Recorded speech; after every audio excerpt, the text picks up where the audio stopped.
नमस्कार विद्यार्थियों, मैं डॉक्टर रेणु वर्मा आज आप सभी विद्यार्थियों को इंटरव्यू की तैयारी कैसे करते हैं इस विषय पर चर्चा करूंगी। मैं सह आचार्य हिंदी राजकीय महाविद्यालय टोंक में हूँ और जिन विद्यार्थियों ने अपनी प्रतियोगिता परीक्षा की लिखित परीक्षा पास कर ली है और जो विद्यार्थी इंटरव्यू की तैयारी कर रहे हैं उनके लिए यह विषय और हमारी आपसी संवाद बहुत लाभदायक सिद्ध होगा। आइए हम इसके विषय में आगे अपनी बात जारी रखते हैं। इंटरव्यू के समय दो महत्वपूर्ण आयामों को ध्यान में रखना बहुत ही आवश्यक होता है। पहला है बाह्य सौंदर्य, दूसरा है आंतरिक सौंदर्य। आप सभी सौंदर्य शब्द सुनकर अचंभित हो सकते हैं, लेकिन यह हम सभी विद्यार्थियों को जानना आवश्यक है कि वर्तमान में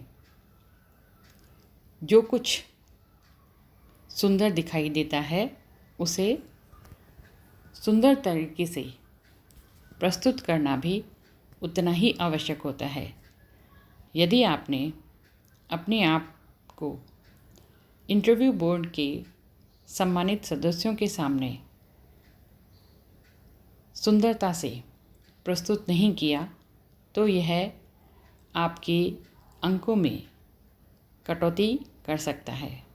अतः मैं उम्मीद करती हूँ कि सभी विद्यार्थी इन भावों को समझते हुए अपने व्यक्तित्व के 2 चरणों को सुधारेंगे और उस सुधार के बदलाव से आप किसी भी प्रतियोगिता परीक्षा में उत्तीर्ण होकर अपना योगदान देंगे।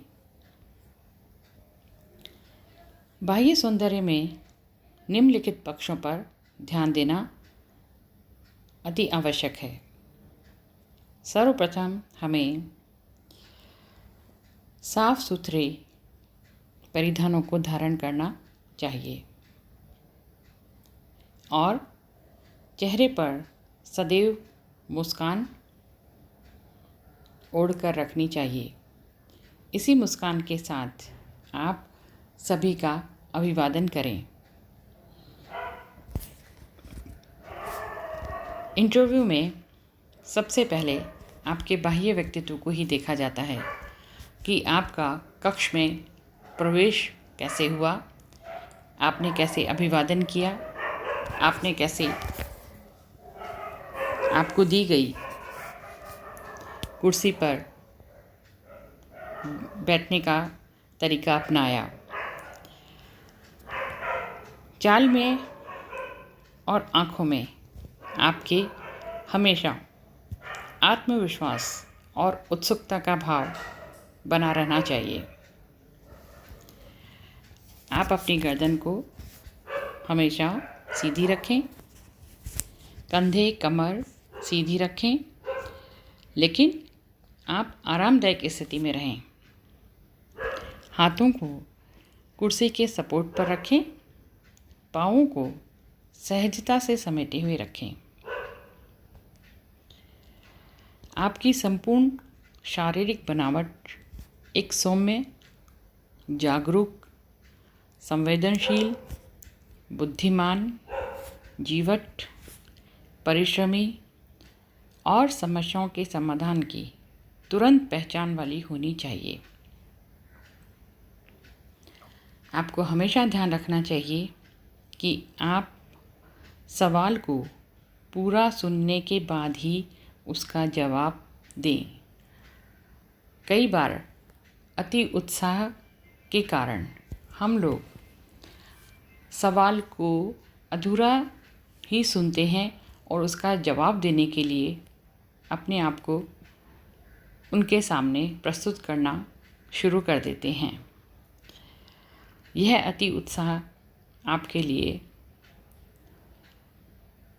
असफलता की सीढ़ी बन सकता है।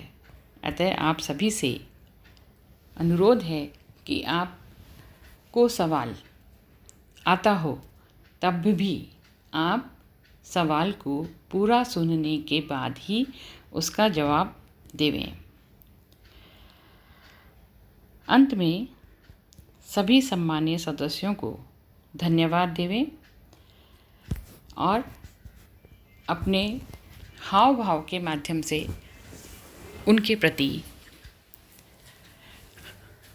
आभार व्यक्त करते हुए दिखने चाहिए।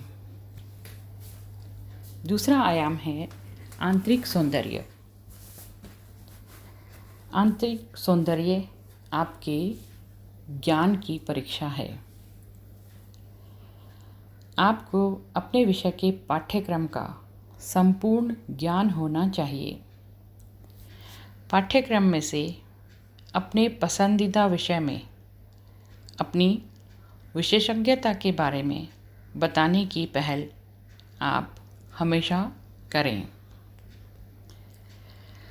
इंटरव्यू बोर्ड के सदस्यों को अपने रुचि के विषय का भान आवश्यक रूप से करवाएं और आपको भी अपनी रुचिकर विषय के साथ तुलनात्मक विषय का भी गहरा अध्ययन करना चाहिए। जैसे आप हिंदी विषय के व्याख्याता पद के लिए इंटरव्यू की तैयारी कर रहे हैं तो आपको ध्यान रखना होगा हिंदी विषय के व्याख्याता पद हेतु आपके लिए ज़रूरी है कि आप अपना उच्चारण शुद्ध और स्पष्ट रखें।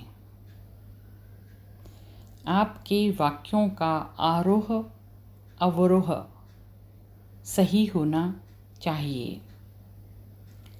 इंटरव्यू के समय अपने ज्ञान और रुचि के विषय जैसे साहित्य का काल विभाजन, कवि, लेखक पर आपको संपूर्ण जानकारी होनी चाहिए और इन जानकारियों को आप सम्मानित सदस्यों को प्रेषित कर सकें, उन्हें अवगत करा सकें, ऐसी क्षमता का विकास करना चाहिए। आपको अपने विशेष रचनाकार की रचनाओं का प्रकाशन वर्ष ध्यान रखना चाहिए।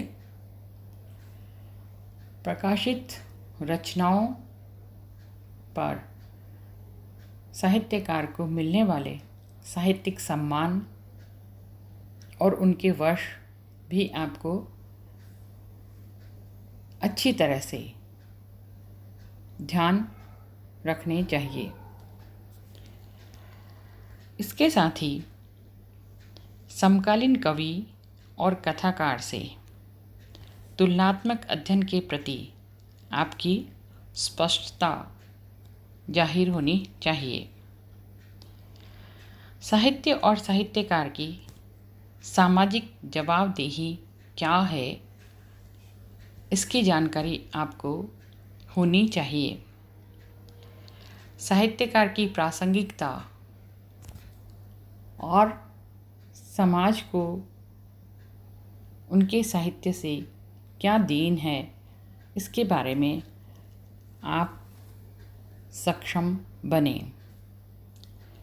यदि किसी सवाल का उत्तर देने में कठिनाई हो तो विनम्रता से क्षमा याचना कर असमर्थता व्यक्त कर दें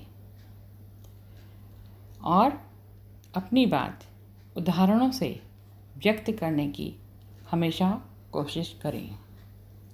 यह कुछ मूलभूत चीज़ें हैं जिनका सभी विद्यार्थियों को अध्ययन करना चाहिए और इसका अभ्यास करना चाहिए। मैं आप सभी विद्यार्थियों के आगामी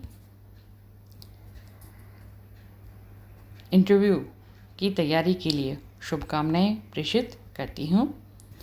धन्यवाद।